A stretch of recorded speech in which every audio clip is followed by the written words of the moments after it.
Muito boa tarde. Começo por agradecer naturalmente ao Sr. Presidente da Junta de Freguesia de Bonfim, aos restantes membros do Executivo da Junta e da Assembleia de Freguesia por nos acolherem nesta penúltima sessão descentralizada de apresentação e eventual esclarecimento das opções da proposta de revisão do Plano Diretor Municipal. Ela está neste momento em discussão pública. Temos vindo a fazer um conjunto de reuniões por todas as freguesias ou uniões de freguesia. Esta é, como referi, a penúltima. Muito obrigado mais uma vez então pelo vosso acolhimento. A sessão tem poucos presentes na sala, como é obrigatório nos tempos em que vivemos. Está a ser acompanhada por quem nos quer acompanhar via streaming.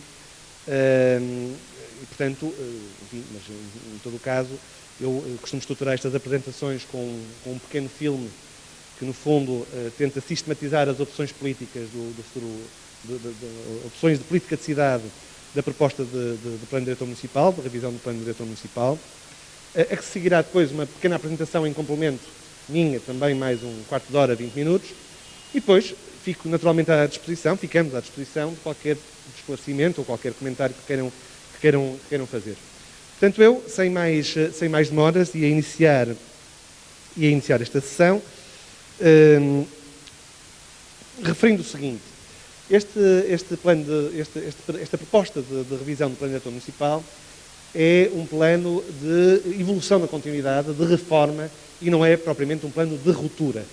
Nem pareceria muito lógico que o fosse, de ruptura, uma vez que é um plano diretor municipal para uma cidade que está em larga medida construída e consolidada. Em todo o caso, não é uma mera alteração do plano que nos precede, é efetivamente um novo plano para a cidade que se fundamenta num conjunto de políticas de cidade novas, alicerçadas naturalmente num programa político, numa ideia de cidade, numa ideia de futuro para a cidade. Esta proposta foi estruturada em cinco grandes domínios, no que diz respeito às grandes opções de política de cidade: o ambiente, a habitação, a mobilidade, o património e a economia. Da mobilização de um conjunto de conceitos operativos novos e da criação de um conjunto de novas ferramentas, surge então um conjunto de novidades, e são essas novidades que nós gostaríamos de aqui vir apresentar, ou seja, não vamos fazer naturalmente uma descrição exaustiva do plano, era impossível no tempo que temos disponível. O plano é muito vasto, é muito abrangente, mas em todo o caso pareceu-nos importante trazer ao esclarecimento público e à discussão pública, em particular, as novidades que são introduzidas por este novo plano. Eu vou então começar a apresentação com este pequeno vídeo de resumo destas opções políticas e voltarei aqui no final deste vídeo para continuar uma pequena apresentação.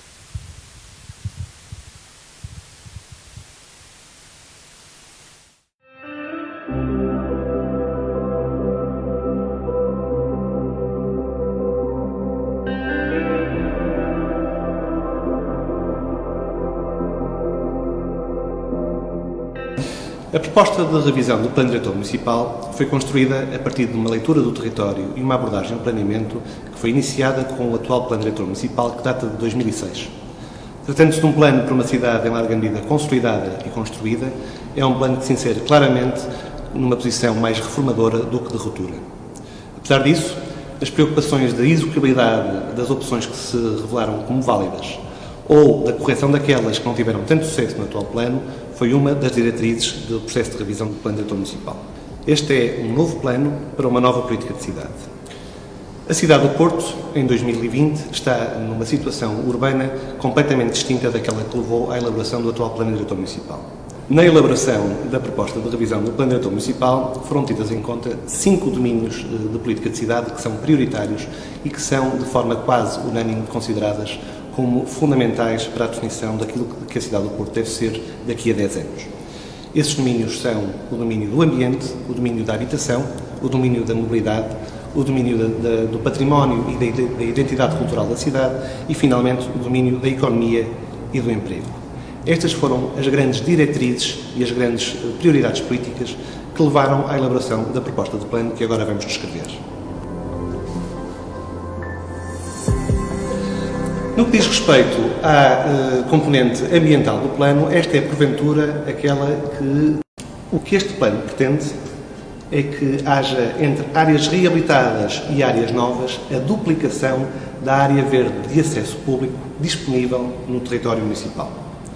Toda esta estrutura de espaços verdes é complementada por um conjunto de outras áreas verdes de cariz ou privado ou relacionados com bairros camarários ou com condomínios, que não sendo formalmente nem parques nem jardim, não deixam, apesar de tudo, de fazer parte deste grande sistema ambiental, desta grande estrutura verde do território. Há um outro valor que presidiu a definição desta estrutura ecológica municipal, que diz respeito à sua conectividade. Essa conectividade será garantida através de um plano específico de arborização dos principais espaços canais da cidade, designadamente de ruas, de praças e de avenidas, constituindo todo este conjunto um sistema coerente de inter-relação biofísica, ecológica e que potencia a qualidade de vida dos cidadãos da cidade. Há um outro aspecto fundamental nesta estrutura ecológica municipal que diz respeito à tentativa de fazer coincidir o mais possível a estrutura verde do território, leia-se estes tais espaços arborizados, vegetalizados, com a estrutura azul do território, ou seja, com aquelas áreas que estão ou nas zonas de influência ou nas imediações dos rios e dos ribeiros que caracterizam o território do Porto, alguns deles que já correm a céu aberto, a maior parte deles que estão entubados, que estão encanados, que não são visíveis. Ora, o que o plano advoga é progressivamente e o mais possível transformar estas linhas de água, estes ribeiros, estes rios subterrâneos, em rios a céu aberto, em canais úmidos, em zonas úmidas a céu aberto, que potenciem a fruição destes espaços como espaços de distensão, como espaços de relação entre o cidadão e um espaço naturalizado. É qualquer coisa que eu acho que é bastante visível na Carta da Estrutura Ecológica Municipal, onde se representam a azul as zonas de aluvião, portanto, as zonas que estão, repito, na imediação destas linhas de água ou por cima destas linhas de água, portanto, correspondem a zonas do território municipal onde haverá infiltração natural das águas pluviais recarregando estes aquíferos, que, por sua vez, se relacionam com um conjunto de espaços naturalizados, públicos ou privados, criando uma rede coerente, uma rede ecológica coerente, aumentando dessa forma a resiliência do território e muito relacionado com este conceito de cidade-esponja. Esta cidade que se prepara e que se prepara para os impactos inevitáveis das alterações climáticas e que mitiga esses efeitos através do aumento da resiliência do território. O que é que isto quer dizer? Quer dizer que o plano advoga a construção de um conjunto de soluções baseadas em soluções naturais, bacias de retenção, zonas de infiltração de águas da chuva, designadamente rain gardens e soluções semelhantes, de tal forma que estes fenómenos de extremos climáticos possam encontrar um território mais preparado para os mitigar e mais capaz de resistir a estes efeitos que são, como disse, absolutamente inexoráveis. O segundo grande domínio da política de cidade que norteou um projeto de revisão do Plano Diretor Municipal que está em discussão pública diz respeito à habitação. E se há domínio de política de cidade que reúne consenso político, é este. É o da necessidade de mitigar e de combater o efeito da crise habitacional que se abateu, muito em particular, na classe média que não consegue, neste momento, com facilidade, encontrar oferta habitacional com preços acessíveis. A primeira ferramenta que este Plano Diretor Municipal mobiliza no que diz respeito ao combate a este problema, diz respeito ao incremento dos índices de construção naquelas zonas da cidade em que a edificabilidade é determinada por critérios quantitativos. O que é que isto quer dizer? Quer dizer que hoje o Plano Diretor Municipal tem como índice médio de cidade nessas zonas 0,8, ou seja, por cada 100 metros quadrados pode-se construir 80 metros quadrados. A proposta de revisão sobe este índice genérico, este índice médio, nessas mesmas zonas para 1,0. Simultaneamente, criou-se um sistema de benefícios e de incentivos à construção, por um lado, da habitação social e, por outro lado, da habitação acessível, que permite majorar estes índices até um máximo de 1,2. Este mecanismo já existe no Plano Diretor Municipal, que ainda está em vigor, mas apenas destinado à habitação social. Por outro lado, foram criadas novas classes de solo, designadamente áreas de atividade económica, em particular nas áreas de atividade económica de tipo misto, onde essa mesma majoração de índices é permitida. Portanto, sempre que as operações urbanísticas digam respeito à construção de habitação acessível, de habitação destinada à classe média com rendas acessíveis, é possível subirem-se os índices de construção em 0,2. A segunda ferramenta diz respeito aos benefícios fiscais que são aplicáveis àquelas operações urbanísticas que constroem habitação com renda acessível nas zonas de cidade onde a edificabilidade não é dada com índice.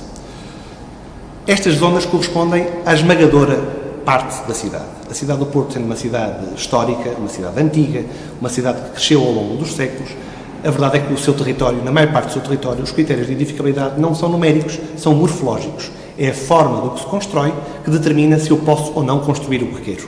No fundo, é uma sércia máxima, um alinhamento da frente e um alinhamento de trás.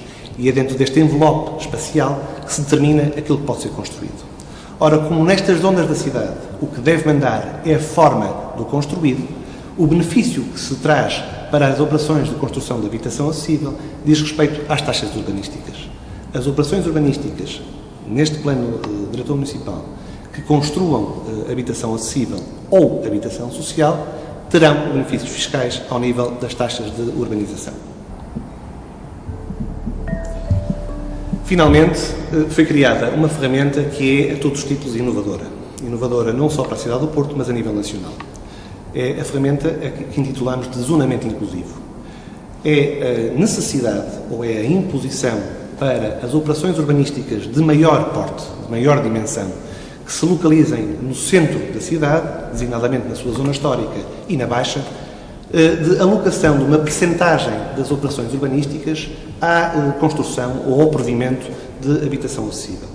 A percentagem que cada operação urbanística tem que destinar para a habitação acessível é variável consoante a área. Quanto maior a operação urbanística, maior a percentagem que deve ser destinada à habitação acessível. O terceiro domínio estratégico que determinou a elaboração do projeto de revisão do Plano Diretor Municipal, que está em discussão pública, diz respeito ao incontornável tema da mobilidade. É um tema que é fundamental na política de cidade, não apenas do Porto, mas de todas as cidades contemporâneas. A estratégia definida pelo Plano Diretor Municipal assenta basicamente em 3 grandes vetores. O primeiro é, naturalmente, o primado do transporte coletivo. Numa cidade com os constrangimentos conhecidos que a cidade do Porto tem, não é sustentável que a resolução do problema da mobilidade dos cidadãos dependa quase em exclusivo, como tem acontecido historicamente, do transporte individual.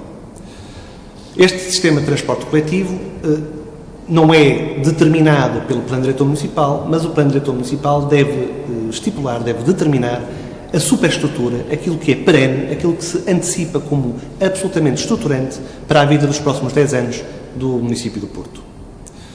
Ou seja, não se deve pedir ao Plano Diretor Municipal que determine a rede cotidiana de autocarros, mas deve-se exigir ao Plano Diretor Municipal que estabeleça o esqueleto fundamental desse sistema de transportes coletivos. E esse sistema de transportes coletivos assenta basicamente em 2 modos. No modo ferroviário, designadamente no metro do Porto, e no modo rodoviário, designadamente com a constituição de um conjunto de corredores de autocarro que é muito fácil de descrever. Estamos a falar de um sistema circular à volta do centro da cidade, com corredores de alta qualidade para a circulação dos autocarros ou corredores de alto débito, com um conjunto com um sistema de corredores radiais que parte deste sistema circular e com a constituição de um conjunto de CACs, de corredores de autocarro de alta qualidade, onde o serviço, para além de ser mais rápido, tem um conjunto de características que lhe permite ter prioridade sobre outros modos de transporte, dessa forma aumentando o conforto, a rapidez e a fiabilidade do sistema de transportes coletivos do município. A Carta de Transporte Coletivo define ainda 4 zonas intermodais para a cidade do Porto. Uma de primeiro nível, correspondente ao Terminal Intermodal de Campanhã, que está em fase de conclusão, e outras 3 de segundo nível, mas também fundamentais para o funcionamento do sistema de transportes coletivos da cidade, uma na zona da Asprela, outra na Baixa e no Centro Histórico, e finalmente uma terceira na zona da Boa Vista. Para além destas zonas intermodais, foi definido um conjunto de parques dissuasores, sempre na proximidade dos corredores de transporte coletivo, ferroviários ou rodoviários, que permitam a quem entra na cidade do Porto deixar o automóvel e mudar de modo para o transporte coletivo. O segundo vetor desta política de mobilidade diz respeito ao estacionamento. Nós acreditamos que a única forma de resolver o problema da mobilidade na cidade do Porto é ter uma política específica para a imobilidade, para o estacionamento. Nós temos uma área da cidade do Porto, uma área do seu espaço público significativa, ocupada com automóveis estacionados, o que acarreta um conjunto de problemas e de malefícios, desde logo na fruição pelos cidadãos do espaço público e até mesmo na sua paisagem urbana. Ora, o que se pretende neste Plano Diretor Municipal é uma alteração do paradigma vigente.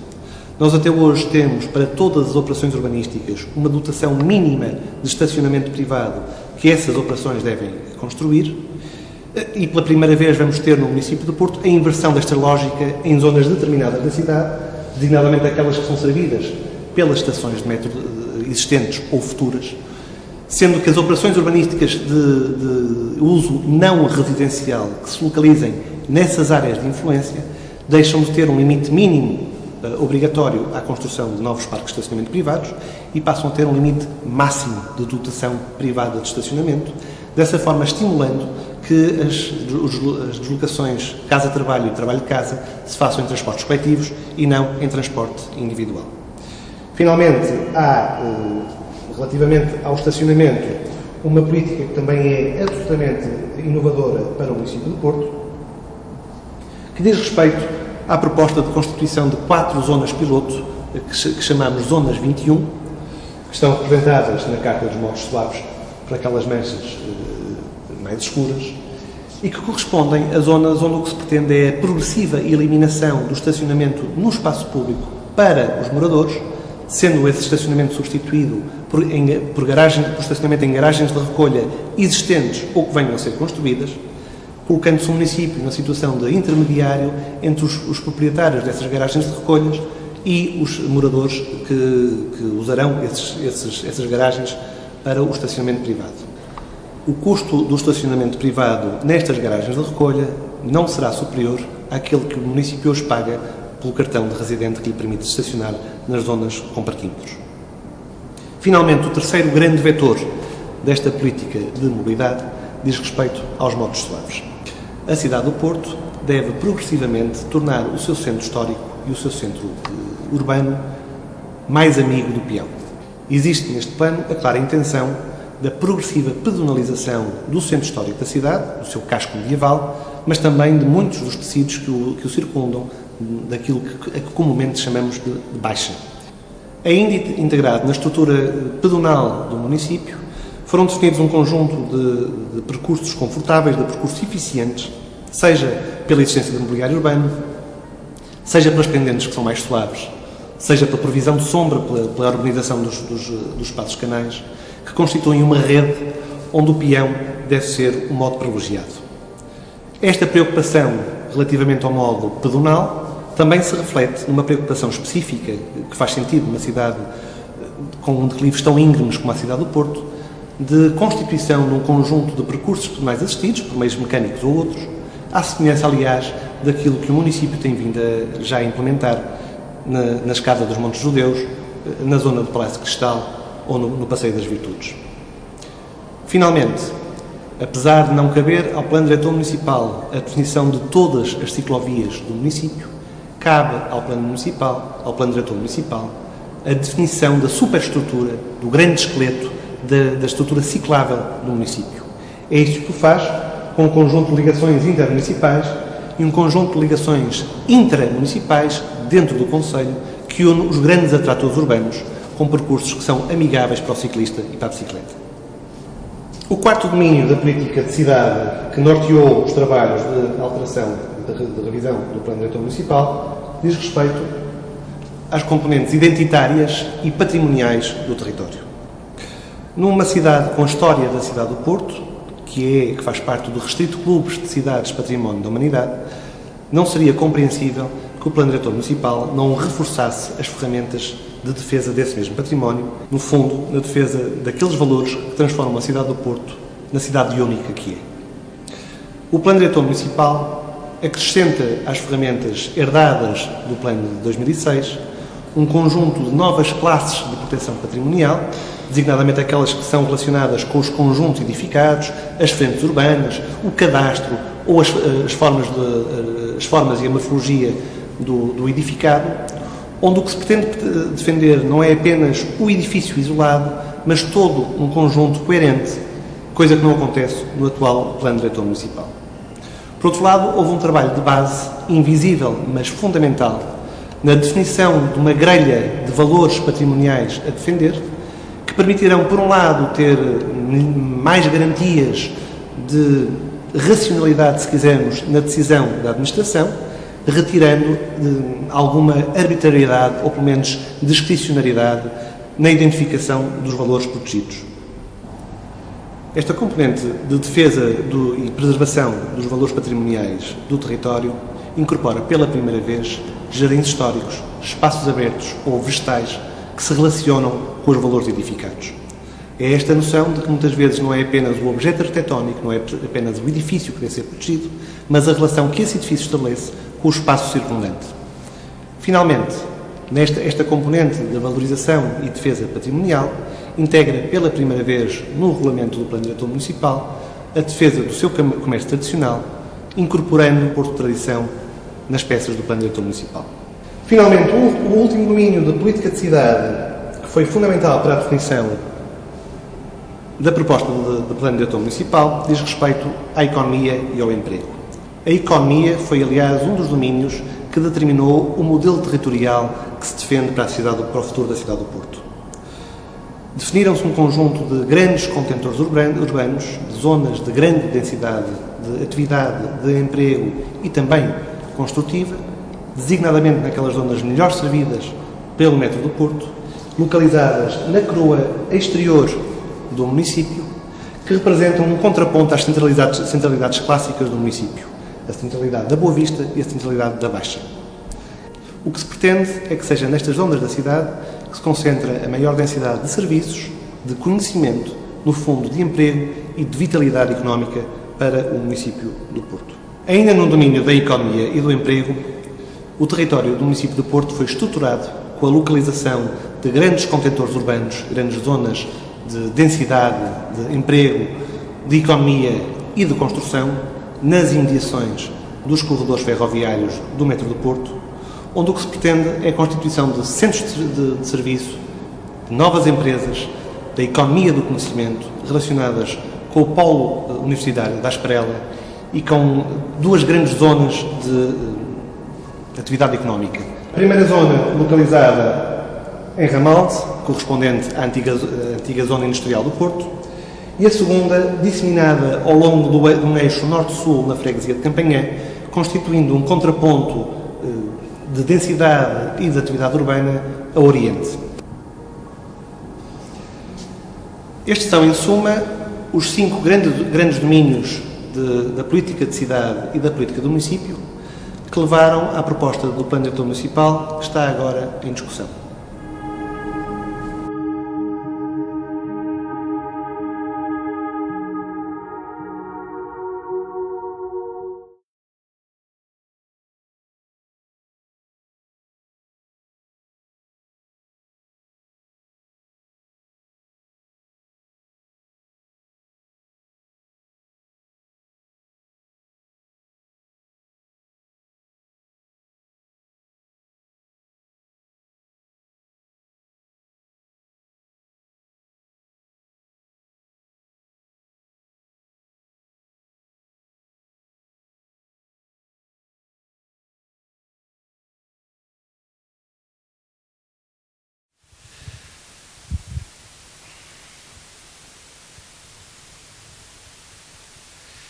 Apresentado que está de forma sumária o conjunto das políticas de cidade, os grandes domínios de política de cidade que nortearam a elaboração do projeto de revisão que está em curso, eu iria agora fazer uma descrição acerca, no fundo, da leitura de cidade que presidiu aos trabalhos e dos partidos urbanísticos, se quisermos, que foram utilizados na elaboração da proposta de plano. A primeira consideração que eu gostava de fazer é a seguinte: a cidade do Porto, o Concelho do Porto, é a parte central de uma cidade que na realidade é muito mais vasta do que os limites estritos do município. Este contínuo urbano, esta cidade alargada onde nós nos movemos, esta cidade metropolitana, não tem correspondência administrativa e, portanto, nós estamos a falar do seu núcleo central. Este núcleo central funciona para a cidade alargada um bocadinho como funcionava a Baixa para a cidade do século XIX, como o seu centro. O seu centro de referência, o seu centro de emprego, o seu centro comercial, o seu centro de atividade. Isto levou a uma consideração. No município do Porto não existe, por causa disto, solo rústico. Todo o solo do município é solo urbano.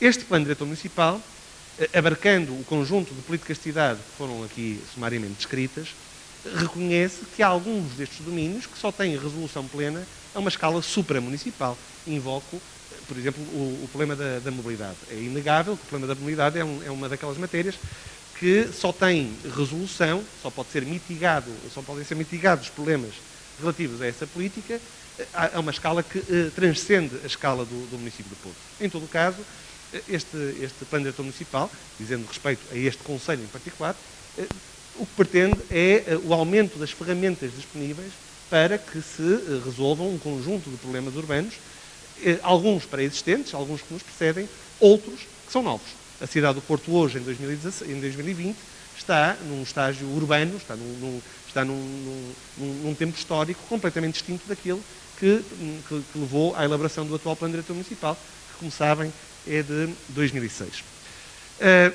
Na elaboração deste plano diretor municipal, conceptualmente, a leitura de cidade tentou ou partiu de um conjunto de pressupostos, alguns pré-existentes, repito, alguns que se fundam num conjunto de partidos urbanísticos que já foram utilizados no atual plano diretor municipal e outros que são novos. Há, desde logo, uma premissa de urbanismo, se quisermos, de partido urbanístico, que se mantém, que é a prevalência da forma da cidade como diretriz daquilo que se pode construir, da morfologia urbana. Esse foi o grande salto paradigmático do plano da década de 90 para o plano de 2006 e é, claramente, o partido urbanístico em que se funda este plano diretor municipal. A questão da morfologia urbana é fundamental para a determinação daquilo que se pode construir ou não. Operativamente, a equipa do plano, ou conceptualmente, vamos dizer assim, a equipa do plano subdividiu o território do município do Porto em 3 grandes macrozonas. Zonas, eu não diria homogéneas, mas zonas onde há alguma coerência interna mais lata que nos permite perceber que, de facto, a cidade tem vários momentos. O primeiro já agora a área onde se inscreve a totalidade da freguesia em que estamos, Bonfim, é a sua área central. É a cidade que cresceu até meados do século XX, é a cidade das frentes urbanas, é a cidade da construção ao longo dos arruamentos, é aquela cidade em que a separação entre domínio público e domínio privado, por regra, se faz através de uma frente construída. É a cidade, de facto, das frentes urbanas. A segunda grande macrozona nesta leitura conceptual do território é a zona ocidental, que é aquela zona que nós costumamos designar como a zona urbanisticamente calma. Calma no sentido em que a sua vocação está, na sua maioria, encontrada. O que compete fazer é cumprir opções de planeamento que até já vêm de muito longe, como, por exemplo, a zona da futura Avenida de Nálvares, que, como sabem, foi desenhada pela primeira vez na década de 60. Portanto, digamos que é uma zona onde se falta cumprir cidade em algumas zonas, mas em que as grandes opções territoriais já estão tomadas. Essa zona é delimitada pela BCI, pela Zona Industrial de Ramaldo, Zona Industrial do Porto, Zona Empresarial do Porto, pela Frente Atlântica, pela Frente Fluvial e pela Circunvalação. E há depois uma terceira zona, uma terceira macrozona, que é, digamos, onde se joga o Porto Novo, onde há opções a tomar, onde há, se quisermos, angústias relativamente ao futuro que se pretende para a cidade, que é esta arca exterior à BCI, ao anel da BCI, desde a Zona Empresarial do Porto, em Ramaldo, passando pelo norte da freguesia de Paranhos, incluindo a Esprela, e depois abarcando a quase totalidade da freguesia de Campanhé, desde Contomila Norte até ao Freixo Sul. É aqui que há, por um lado, vamos dizer assim, os maiores problemas urbanísticos para serem resolvidos, mas também é aqui, digamos, que se encerram as maiores oportunidades de desenvolvimento da cidade. Se haverá um Porto Novo desenhado por este plano, certamente que esse Porto Novo acontecerá nesta zona da cidade. No fundo, se estivermos a falar do sistema de centralidades da cidade, o que estamos a falar é de um contraponto a este sistema que no fundo desenha um arco desde a zona desde a zona empresarial de Ramalho, passando pela Boa Vista, vindo ao centro tradicional, à baixa da cidade e terminando na zona das Antas, reequilibrando, ou numa tentativa de reequilibrar o território municipal com a constituição de grandes contentores urbanos, as tais áreas de alta intensidade urbana, onde o que se pretende efetivamente é economia, densidade, construção, cidade, se quisermos, vibrante, que se desenham num arco exterior a este núcleo central, dessa forma tentando reequilibrar o território municipal. Neste cartograma, neste esquiço à mão levantada, também é visível esta mancha amarela, que no fundo corresponde à tal cidade dos quarteirões, à tal cidade das frentes urbanas, e vêem-se essas manchas vermelhas que correspondem a estes grandes contentores urbanos, estes artefactos urbanísticos, e vêem-se as manchas verdes que constituem as grandes áreas naturalizadas do território. No que diz respeito à morfologia urbana, aquela matéria que eu há bocado referi, e a uma matéria muito específica que é a matéria da qualificação do solo. Esta qualificação de solo é de dois tipos, a funcional e a operativa. Eu vou descodificar isto. Qualificação funcional quer dizer o que é que eu posso construir em cada terreno. O que é que a Câmara me vai permitir construir em cada terreno. E há, nesta matéria, 3 grandes critérios. O primeiro é o critério morfológico e tipomorfológico da edificação. No fundo, estas são as zonas da cidade e vocês veem que corresponde à maior parte da superfície da cidade, corresponde à área histórica, à frente urbana de tipo 1, à frente urbana de tipo 2 e é esta que quase não se vê, mas ela está lá, que é a edificação de tipo moradia. Aqui o que determina o que pode ou não ser construído são critérios morfológicos. São alinhamentos da frente, são alinhamentos de trás, são céstias máximas e é dentro deste envelope espacial que se determina o que é que pode ou não pode ser construído. Não há, portanto, índices de construção nesta zona. Esses índices de construção dizem respeito ao segundo critério de edificabilidade, que são os critérios numéricos. Aqui são estas classes de solo que aqui estão representadas, os blocos de implantação livre nas zonas amarelas, as zonas económicas de tipo 1 e de tipo 2, respectivamente as vermelhas e as cor-de-rosa ou lilazes neste cartograma. Elas não são as áreas maioritárias da cidade, porque são as áreas mais recentes e localizam-se neste arco, grosso modo, neste arco exterior ao tal centro consolidado, ao tal centro das frentes urbanas. A edificabilidade nestas zonas é conferida por um índice numérico, que não é mais nada senão o coeficiente entre a área do terreno e a área de construção. Um índice de 0,8 quer dizer que num terreno de 100 metros quadrados eu posso construir 80 metros quadrados. Um índice de 1,0 quer dizer que é para cada 100 metros de terreno, 100 metros de construção. Um índice de 1,2 é, para esses mesmos 100 metros de terreno, 120 metros de construção. É um coeficiente. Os índices que nós estamos a propor sobem, ajustam-se em alta relativamente aos índices que nos precedem. O índice típico do atual plano diretor municipal é 0,8, podendo este 0,8 ser majorado até ao máximo de 1,0 em 2 circunstâncias, no caso da construção de habitação social ou no caso da mobilização de direitos concretos de construção, DCCs, que foram emitidos, foram títulos que foram emitidos, títulos em metros quadrados, foram emitidos ao abrigo de um sistema chamado Sim-Porto, que foi um sistema que esteve em vigor, ainda está na vigência deste plano, para aqueles investidores que reabilitavam no centro da cidade, eram emitidos créditos construtivos em metros quadrados, créditos esses que eram transacionáveis e que podiam ser mobilizados nas áreas que têm índice para majorar o índice de 0,8 até 1,0. Ou seja, resumidamente, o atual plano diretor municipal faz variar os índices típicos de construção entre 0,8 e 1,0. A proposta de plano que apresentamos tipifica como índice da cidade o 1,0. Para todas estas zonas amarelas, o índice que estamos a propor é, portanto, 1,0, mantendo-se o mesmo sistema de majorações em 0,2 até um máximo de 1,2, em 3 circunstâncias. na construção de habitação social, na mobilização de direitos concretos de construção. Não há novidades aqui. A novidade é a habitação acessível. Aquelas operações urbanísticas que construam pelo menos 25% da sua área para a habitação acessível podem ser beneficiadas com uma majoração de índice até 1.2 nestas áreas. Esta majoração também pode acontecer nas áreas de atividade económica de tipo 2 ou misto. Porquê é que são áreas mistas? Porque nós aqui o que gostaríamos, o que advogamos é até um rácio de 40% de habitação, 60% de serviços.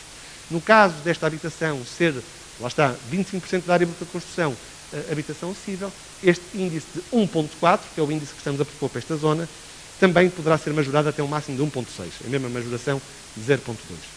Existe finalmente a terceira classe de solo, a tal zona económica, áreas de atividade económica de tipo 1.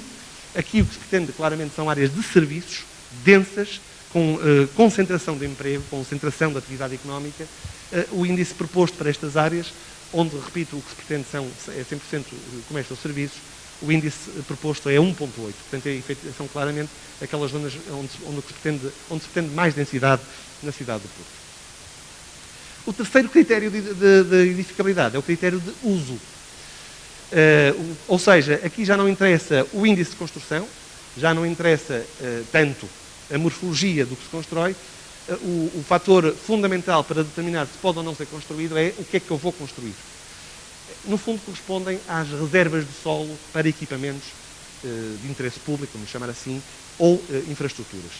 Igrejas, escolas, faculdades, templos, cemitérios, este tipo de uso de interesse coletivo, de interesse público, é o que deve ser construído, no fundo, nestas reservas de solo do território.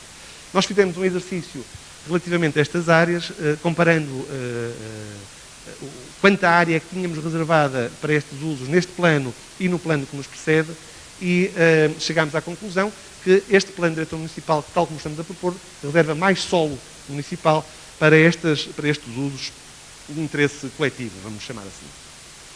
Existe depois outro tipo, portanto, eu acabei de referir os 3 critérios de edificabilidade na qualificação funcional. Vou agora falar da qualificação operativa. Já sei o que é que posso construir, como é que eu posso construir, é o que quer dizer a qualificação operativa. E aqui é basicamente só duas classes de solo. As áreas consolidadas e as áreas em consolidação. Nas áreas consolidadas, as opções do plano serão permitidas de forma avulsa, uma a seguir à outra. Portanto, as opções do plano são construídas lote a lote, se quisermos, terreno a terreno. Nas áreas em consolidação, pelo contrário, são áreas que estão, como o próprio nome indica, não consolidadas, em que não há ainda um desenho. As operações urbanísticas que estão em zona em consolidação estão subordinadas a um desenho de conjunto elaborado pela Câmara Municipal, e dentro destas áreas em consolidação ainda há umas áreas mais especiais, que são estas que estão aqui com esta fronteira mais escura, que são as UOPG, Unidades Operativas de Planeamento e Gestão, onde, para além das operações urbanísticas terem que subordinar a um desenho de conjunto, têm também que se coordenar cada um dos proprietários com todos os proprietários dentro desta área, fazendo-se a distribuição equilibrada, perequativa entre benefícios e encargos. Ou seja, aqui, dentro destas OPG, só é possível das operações urbanísticas avançarem depois de distribuídos os benefícios, distribuídos os encargos e de se vincular a solução a um desenho de conjunto. Para cada uma destas áreas, a Câmara Municipal já avançou com desenhos que, não sendo vinculativos, o que é vinculativo são as opções de planeamento, mas avançou com um conjunto de estudos de escala mais próxima do território, que ilustram uma ideia de cidade, ilustram uma ideia de plano, não são estritamente vinculativos, mas permitiram tirar conclusões essas que são inscritas já como regras vinculativas num conjunto de fichas que caracterizam objetivos para cada uma destas áreas.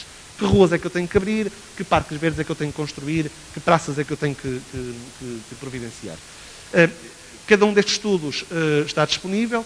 Eu repito, eles não são vinculativos, mas são demonstrativos de uma ideia de cidade, ilustrativos de uma vontade da Câmara Municipal e permitiram tomar decisões de forma mais informada relativamente aos grandes objetivos para cada uma das OPG ou das áreas em consolidação.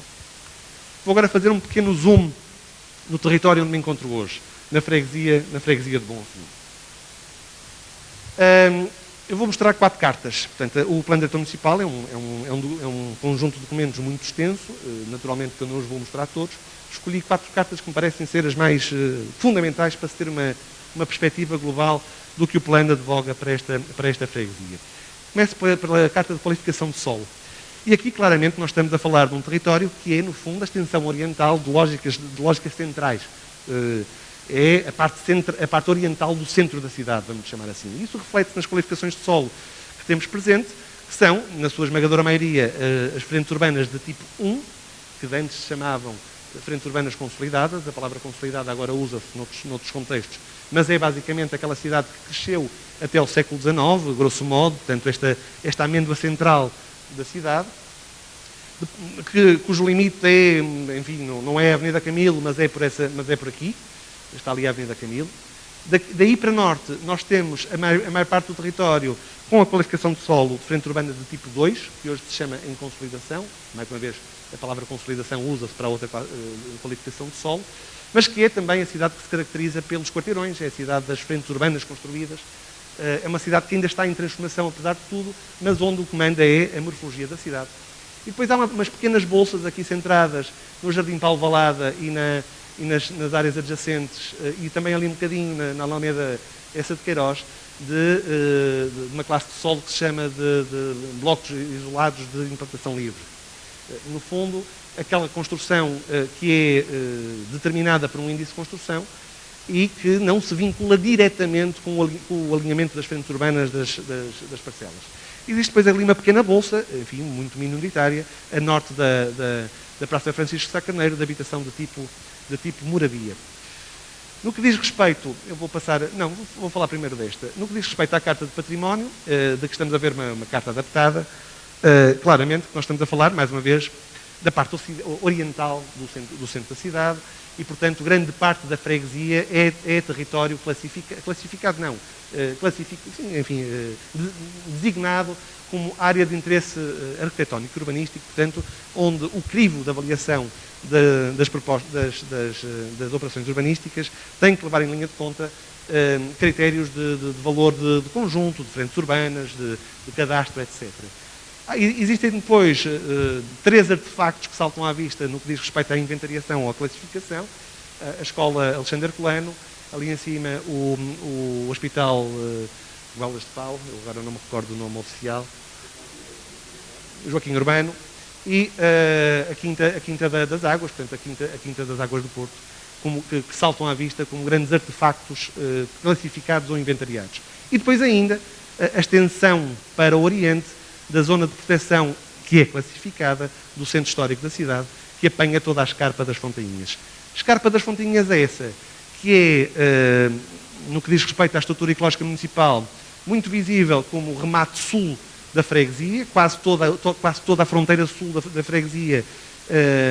O que se pretende para ela é o Parque da Escarpa das Fontainhas, como nós o designamos informalmente na Câmara Municipal, e é este território de Bonfim, muito estruturado pela ribeira da Ponte das Patas, é assim que se chama esta ribeira, que é quase o seu eixo, o eixo da freguesia, o eixo norte-sul, existindo depois, na sua estrutura verde, salta à vista também a importância da Quinta das Águas do Porto, enfim, o Campo 24 de Agosto também, o Jardim Paulo Valada, lá em cima a Praça Francisco Sá Carneiro e a Praceta Rainha Dona Amélia. Há novidades que dizem respeito a alterações legislativas, designadamente alterações do REGICT, do regime jurídico dos instrumentos de gestão territorial e da alteração da Lei de Solos, que data de 2014. Este é um plano de diretor municipal de terceira geração, costuma-se dizer isso, por causa disso, porque se vincula a alterações que emanam deste novo enquadramento jurídico. Enquadramento jurídico esse que nos obriga, à Câmara Municipal, obriga ao Plano, a ter um programa de execução e um plano de financiamento. Ou seja, todas as ações que o Plano prevê estão descritas de A a Z, digamos assim, de que é que se trata, quanto é que custa, quanto é que estimamos que custe, quando é que se pretende ser executado e quem é que vai executar. O quê, quanto, quando e quem. Isto vincula o plano a um certo pragmatismo, a um certo realismo, se quisermos. Retira alguma especulação ao exercício de planeamento. Eu já não posso imaginar coisas mirabolantes se não as for executar, mas se perde alguma poesia, digamos, alguma especulação no plano, alguma componente estratégica no plano por esta via, por outro lado, aumenta-se a vinculação com a sua execuibilidade, o que nos parece ser um bom passo na credibilização do plano e do ato de planear.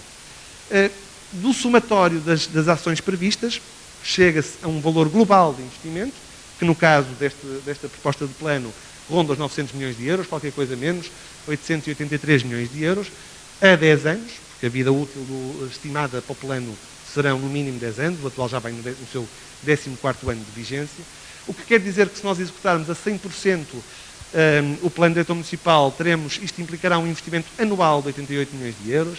Se o executarmos a 85%, o investimento corresponderá a 75 milhões de euros. E se o executarmos a 75%, temos um investimento então de 66 milhões de euros. A Câmara Municipal teve que demonstrar junto à CCDRN que estes níveis de investimento são compagináveis com o orçamento municipal. Ou seja, é efetivamente um plano para ser cumprido, para ser executado.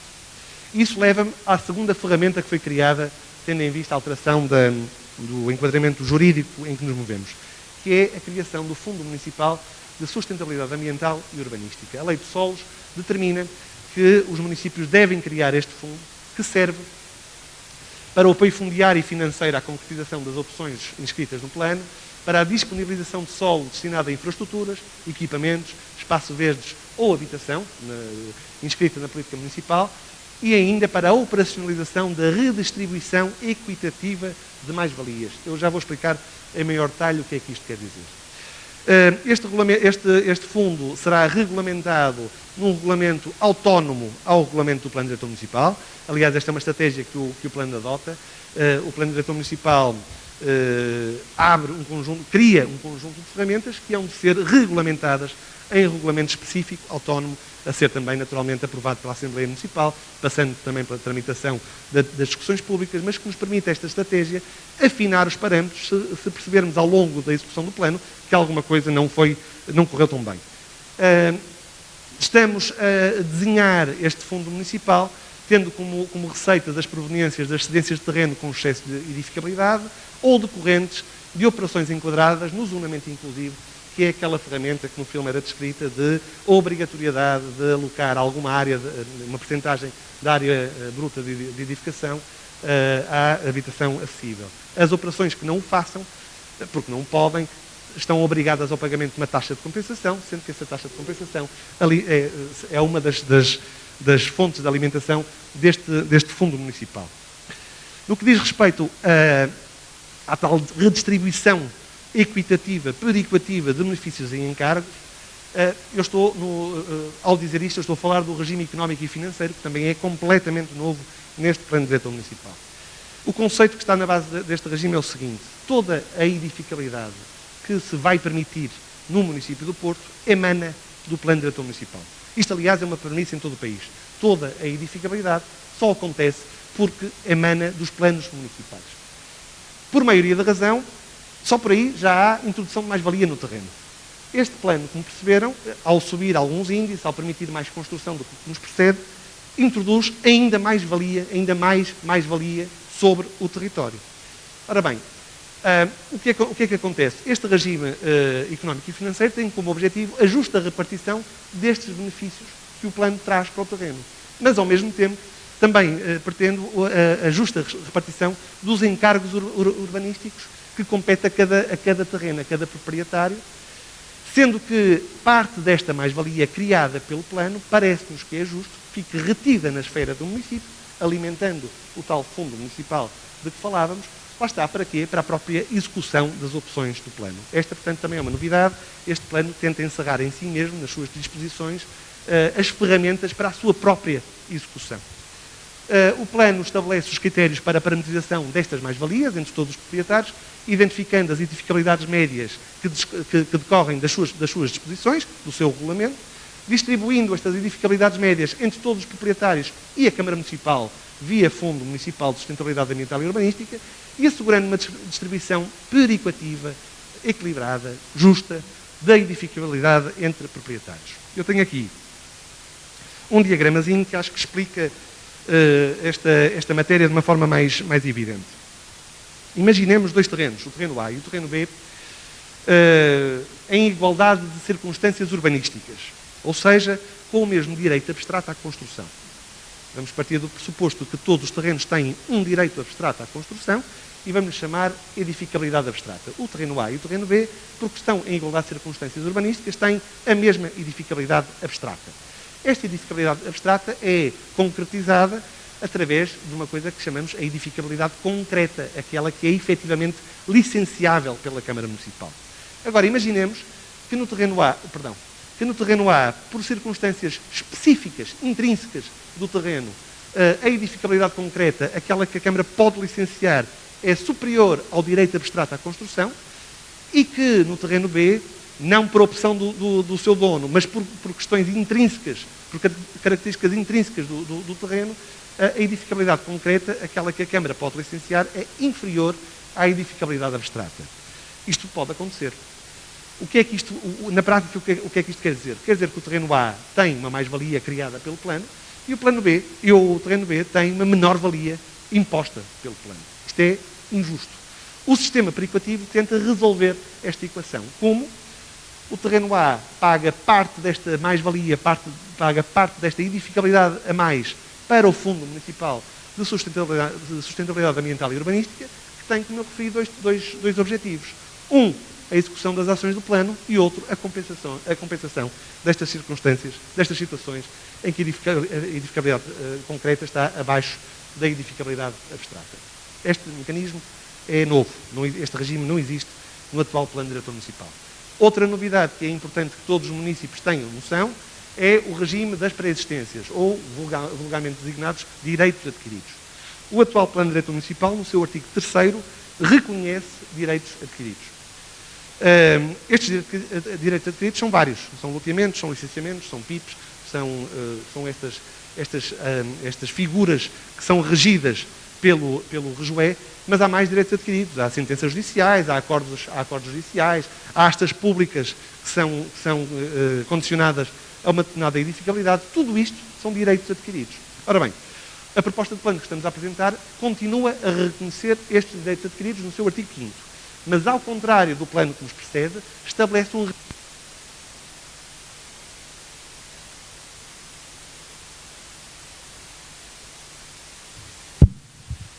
No atual Plano Diretor Municipal, estes direitos não caducam, são eternos durante a vigência do plano. No plano que estamos a propor, eles caducarão ao fim.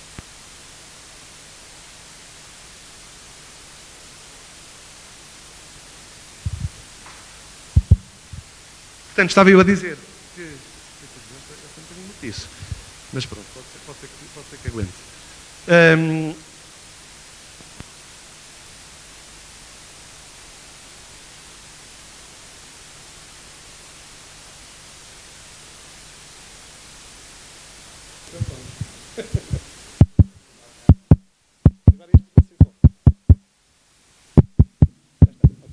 Portanto, estava eu a dizer que este Plano Diretor Municipal estabelece um regime de caducidade para estes direitos adquiridos ao fim de 5 anos, se o detentor dos direitos não o exercer, não começar o licenciamento destes direitos, eles caducam e então as operações urbanísticas que acontecem nestes terrenos terão que se conformar de forma estrita com as prescrições do Plano Diretor Municipal. Eu estou quase a terminar, só me falta a última secção. Só queria referir que, naturalmente, um Plano Diretor Municipal é muito mais do que estas peças que eu aqui vos mostrei. É um conjunto coordenado, articulado, de peças desenhadas e de peças escritas. Elas estão todas disponíveis, todas, sem exceção, para consulta e descarga de qualquer cidadão, seja fisicamente nas juntas de freguesia, seja fisicamente no gabinete do município, mas principalmente online, de forma digital, num site que criámos especificamente para o efeito, de que eu já falarei dentro de minutos. A última secção desta apresentação diz respeito ao ponto de situação do processo de revisão e de algumas datas-chave que já passaram e que ainda nos esperam. Dizer-vos, portanto, que este processo de revisão do Plano Diretor Municipal E vocês, quando virem a extensão do documento, percebem porque é que ele demorou 5 anos a ser feito. Ele começou em março de 2015, em maio de 2018 terminou-se o processo de caracterização e diagnóstico, aliás, que motivou um conjunto de sessões descentralizadas em que estivemos, inclusivamente nesta sala e noutras juntas de freguesia ou uniões de freguesia, a apresentar estes relatórios. Estes relatórios também estão todos disponíveis para descarga no tal site que eu referi. Eles, no fundo, correspondem a uma radiografia transversal a várias áreas do município e também a um conjunto de estudos de base que informaram informaram as opções do Plano Diretor Municipal, cuja proposta técnica de plano começou a ser elaborada no primeiro trimestre de 2018, sendo que o ano-chave deste processo foi é o de 2020. No dia 2 de março de 2020 tivemos a primeira reunião da Comissão de Acompanhamento coordenada pela Comissão de Coordenação Regional do Norte, da CCDRN. Confinámos passado 10 dias. Em todo o caso, foi possível, com o esforço que eu louvo por parte da CCDRN, ter a última reunião, a segunda e última reunião desta comissão, a 31 de julho deste ano. Nesta comissão tem assento 31 entidades com tutela específica sobre o território municipal. Desta comissão resultou um parecer.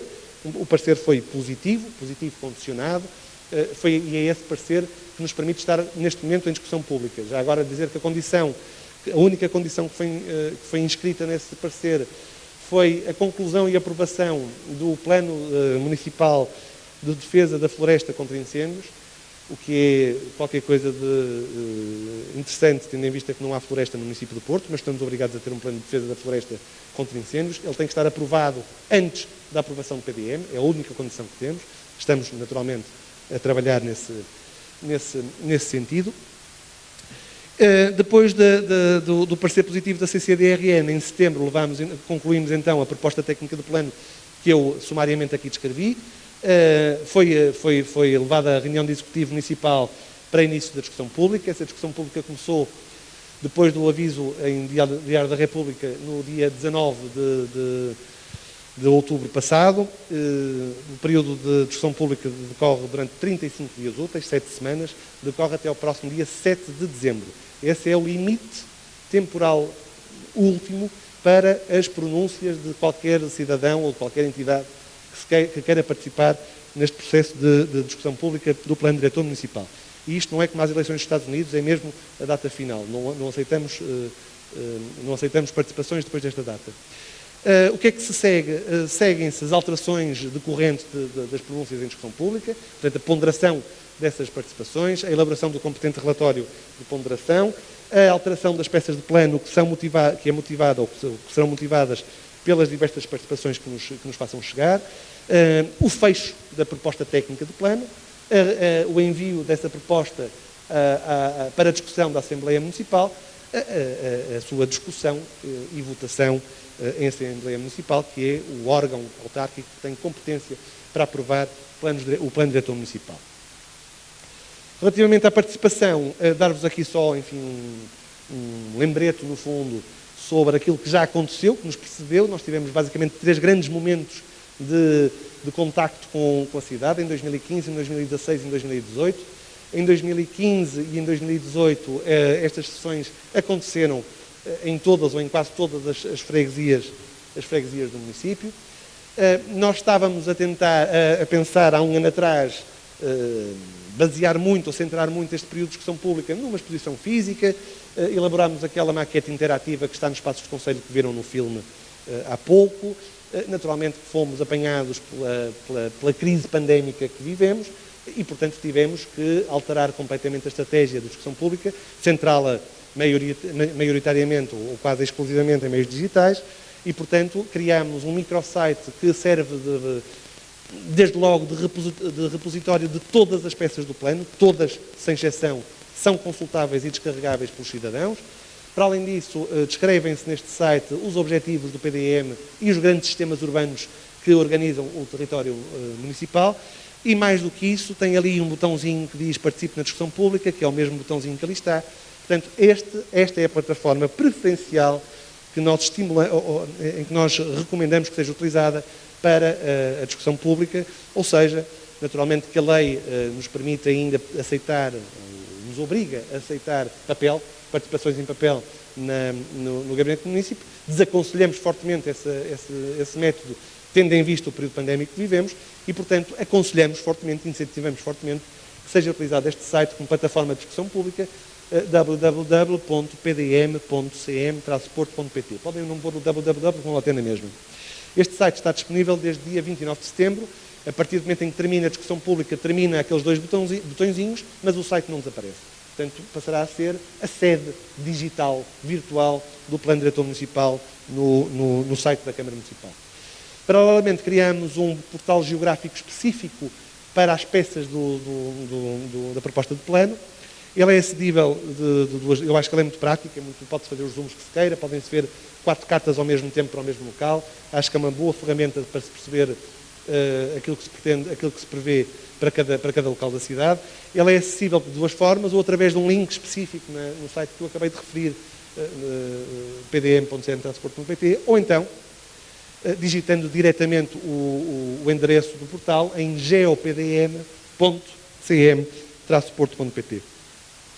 No que diz respeito a sessões públicas de esclarecimento como esta é a penúltima. Temos feito desde o início da discussão pública um conjunto de sessões. Começámos na Câmara Municipal, já fomos ao Duarte Foz no Virgílio, Lourdes de Lima Sarelos, Ramal, de Paranhos, ao Centro Histórico. Estamos agora aqui no Bonfim. E estas sessões descentralizadas, a última será na próxima quarta-feira, dia 2 de dezembro, na Junta de Freguesia de Campanhã. Para além destas sessões públicas, também tivemos a oportunidade de falar noutros fóruns, em ordens profissionais. Amanhã estaremos a falar com a Ordem dos Engenheiros, já falámos com a Ordem dos Arquitetos, já falámos também com os promotores imobiliários. Há um conjunto de entidades com as quais também já tivemos possibilidade de mostrar o Plano Diretor Municipal, mas em todo o caso, estas sessões descentralizadas, que são os eventos centrais deste processo de participação, acontecem em todas as juntas de freguesia ou uniões de freguesia do município. Como eu referi, criámos um ponto de informação urbana no município do Porto, que é a tal maquete interativa, que projeta sobre uma maquete da cidade todas as peças do plano. Ela é consultável por quem queira, naturalmente mediante marcação com tempo máximo e lotação máxima também. Uma vez passado este período pandémico, a maquete também ficará nos espaços do Conselho e será de acesso livre, público, só não o é neste momento devido à pandemia que atravessamos. Termino, e esta é mesmo a última parte desta apresentação, com a ficha técnica do plano. Estão aqui 75 nomes da Câmara Municipal, mais 4 consultores externos, mais um conjunto de centros de estudo da Universidade do Porto. Isto é uma pequena cidade de pessoas que fez um plano para a cidade das pessoas. É um trabalho que emanou, na sua esmagadora maioria, da administração pública. É um trabalho que eu acho que orgulha e capacita a Câmara Municipal e que, enfim, demorou muito tempo, mas que me parece que chegou a um resultado que, do nosso ponto de vista, é o melhor plano que a cidade pode ter neste momento. Terminei, estou disponível para qualquer comentário ou questão que me queiram fazer nos próximos minutos. Se quiserem falar, eu peço-vos que me indiquem, porque é preciso um microfone, porque estamos a transmitir esta sessão em streaming. Sr. Presidente, está aqui?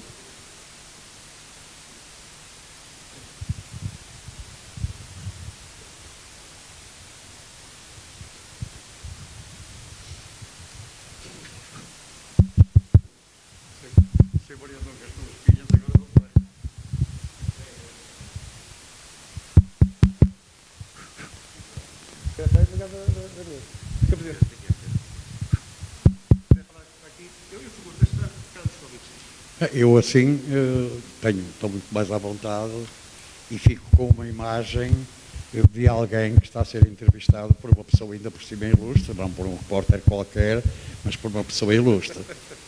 Eu tenho relativamente pouco para dizer, mas era o que faltava se não tivesse algumas coisas para dizer.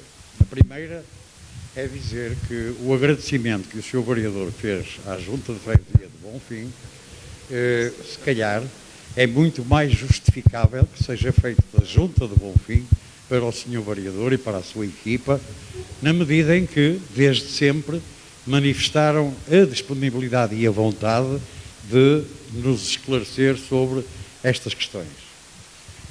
E, portanto, muito obrigado. Agora fico muito mais distante do repórter.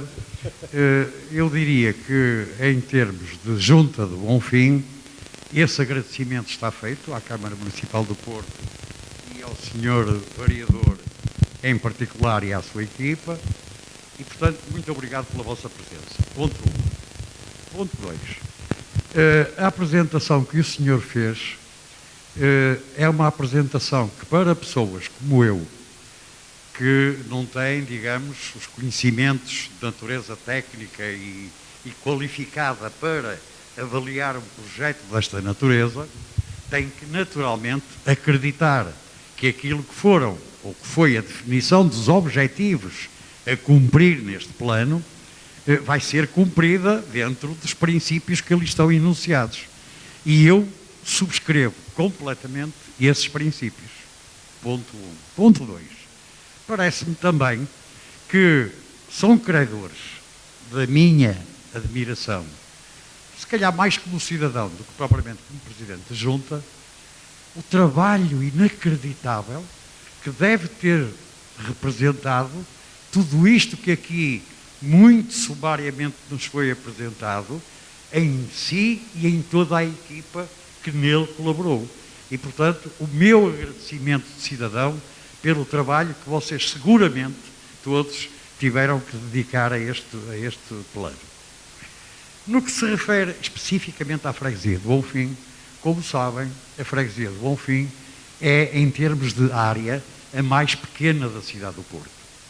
Mas, apesar disso, é aquela que tem a maior densidade populacional na cidade do Porto, o que significa que, dentro daqueles parâmetros que o Sr.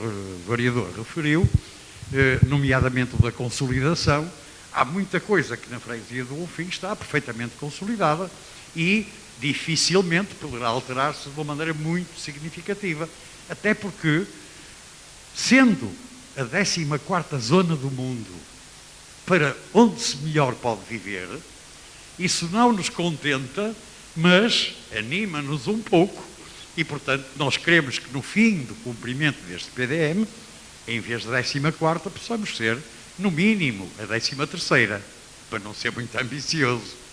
Ora bem, é uma freguesia com características muito próprias, com uma evolução muito própria. Há, se calhar, muito pouco tempo, porque em termos de sociedade 40 anos não é muito, ou 50 anos não é muito, era uma freguesia que tinha características muito ligadas ao fabrico e à zona industrial, daí as ilhas todas que compõem uma grande parte das ilhas da cidade estão no Bonfim por essa razão, e gradualmente foi mudando para quase se transformar numa espécie de centro qualificado ao lado do centro da cidade. Em termos de mobilidade, e o senhor falou também na mobilidade, eu referiria, para além daqueles pontos que o senhor referiu, como o intermodal de Campanhã e aqueles que vocês prevêem incluir aqui no PDM, que o campo 24 de Agosto já é um intermodal. Tem uma estação rodoviária, de onde partem autocarros para todos os sítios, incluindo para o estrangeiro. Tem uma estação de metro, tem paragens de autocarros, quer dos municipais, quer particulares, tem praça de táxis e tem o carro do Presidente da Junta à disposição de quem precisar de uma boleia. Portanto, é um centro privilegiado de mobilidade. Portanto, também em termos de negócio e de empreendedorismo, se repararem nos últimos anos o número de hotéis que se instalaram nesta zona, seguramente não foi por acaso, porque as pessoas, quando pensam no negócio, analisam as perspectivas desse negócio e, portanto, cresceu de uma maneira incrível. Só aqui, no princípio da Fernão Magalhães, nós temos 3 hotéis, 2 de grande dimensão, um mais pequeno, mas temos 3. A Avenida Fernão Magalhães, na requalificação que está a ser feita, vai ser um dos corredores de transportes públicos de qualidade que o senhor ali também referiu. E, portanto, embora obrigue a terem atenção à questão da Rua Santos Pousada, porque com um sentido só para os automóveis privados Na Fernão Magalhães, o sentido descendente preferencialmente funcionará na Rua de Santos Pousada e, portanto, tem que ter essa atenção para permitir que não aconteça o que acontece hoje, que é uma rua com uma dificuldade enorme de trânsito, porque os estacionamentos são feitos de qualquer maneira, em segunda fila quase em paralelo às vezes, e, portanto, essa é uma atenção que vocês terão seguramente dentro do vosso espírito, que tem a ver com a mobilidade e com as questões de ambiente, etc. Portanto, do lado do Bonfim, o que fica em síntese é o agradecimento à Câmara pela disponibilidade para nos apresentar este trabalho, os parabéns à equipa que desenvolveu e produziu este trabalho, a concordância pelos princípios básicos que o orientam e a esperança, que é sempre uma coisa importante em qualquer atividade, de que, compreendendo perfeitamente a decisão da Câmara, referindo-me a infraestruturas que o Sr. Vereador também referiu, esta é uma freguesia que não tem nenhuma infraestrutura de nível desportivo devidamente qualificada para alimentar a população que nesta freguesia vive. Temos o Académico, que felizmente vai fazer uma reconstrução muito importante das suas instalações. Temos a Juventude Salesiana, que tem condições também para a prática de desporto adequadas. E depois não temos mais nada. E aquele pavilhão que está previsto para a zona das Eirinhas, na requalificação, que tem a ver com a habitação, que o senhor referiu também vai lá haver habitação a preço controlado. Esse pavilhão, eu não tenho a menor dúvida de que, se o senhor vereador tiver condições e oportunidade para o construir, não deixará seguramente de o fazer, porque é uma questão infraestrutural da freguesia que faz evidentemente falta. Nós temos faculdades da universidade, no caso da Faculdade de Belas Artes, temos igrejas, temos monumentos, temos uma série de coisas, mas em termos desportivos estamos muito desfalcados. Percebo, como digo, a orientação no sentido de privilegiar, e felizmente também foi para uma escola do Bonfim, privilegiar o investimento do pavilhão do liceu, eu chamo-lhe liceu porque também lá fui aluno, do Alexandre Colano, relativamente às Eirinhas. Mas não se esqueçam das Eirinhas. Eirinhas ou outra coisa qualquer. Uma infraestrutura desportiva no Bonfim faz muita falta. Muito obrigado mais uma vez pela vossa disponibilidade e parabéns pelo vosso trabalho. Muito obrigado, Sr. Presidente. Enfim, está aqui o Sr. Diretor Municipal, o Engenheiro José Duarte, está ali a chefe de divisão, a arquiteta Liliana Cunha, está ali a minha adjunta, Susana Betancourt, são três peças fundamentais desta máquina. Falta aqui, porque nós estamos em espelho, a doutora Isabel Martins, que é a diretora do Departamento de Planeamento Urbanístico. Nestas pessoas eu agradeço, de facto, faço minhas das suas palavras, agradeço um trabalho intenso de 5 anos de conhecimento da cidade, da elaboração do plano, que foi muito intenso, continua a ser, muito exigente, e é a demonstração de que às vezes há assim uns estereotipos relativamente à função pública e à administração. Enfim, estas pessoas que eu referi e outras, a equipa enorme que trabalhou neste plano, são a demonstração de que estes estereotipos são, a maior parte das vezes, pelo menos nesta circunstância, absolutamente injustos.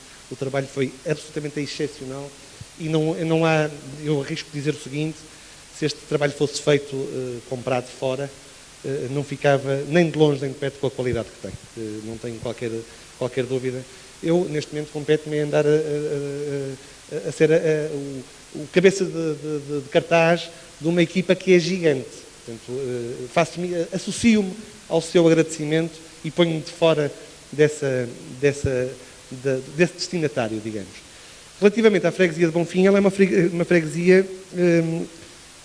bem, elas são todas muito interessantes, mas a freguesia de Bonfim tem características muito interessantes, porque é uma freguesia que poderia ser considerada como sendo uma extensão de dinâmicas outras, designadamente o caminho da reabilitação do centro para o Oriente, um território de passagem, mas não é, porque tem efetivamente uma personalidade específica, tem uma atmosfera muito própria, tem atmosferas muito próprias. E essa é outra das características interessantes, é que de facto do sul para norte ela é muito diversa.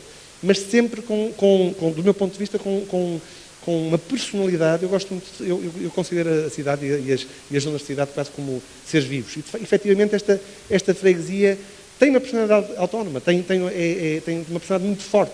Por isso é que, se calhar, é a 14ª zona mais cool para se viver, segundo aquele estudo que recentemente foi conhecido. Para nós é estratégica. Todas são, naturalmente, mas para nós é estratégica por uma razão.